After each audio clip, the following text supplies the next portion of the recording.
ખડસલિયા ગામેથી ગેરકાયદેસર રીતે રેતી ખોદકામ કરતા જેસીબી કબજે કરતું ખાણ ખનીજ વિભાગ ભાવનગર. ખડસલિયા સહિતના આજુબાજુના દરિયા કિનારાના ગામો ખનીજ ચોરી માટે પ્રખ્યાત બની ગયા છે. પાસ, પરમિટ કે રોયલ્ટી વિના ખનીજ માફિયાઓ બેફામ બની ખનીજ ચોરી કરી રહ્યા છે.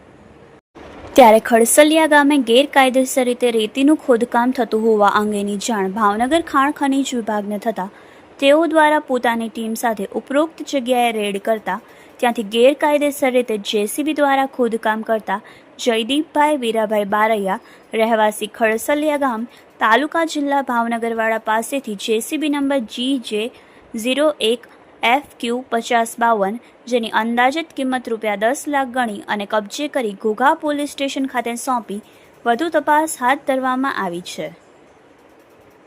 ખાણ ખનીજ વિભાગ દ્વારા કરવામાં આવેલી રેડને લઈને ખનીજ માફિયાઓમાં ફફડાટ ફેલાઈ જવા પામ્યો છે. Bureau report, Yashvi Gujarat news, Ghogha.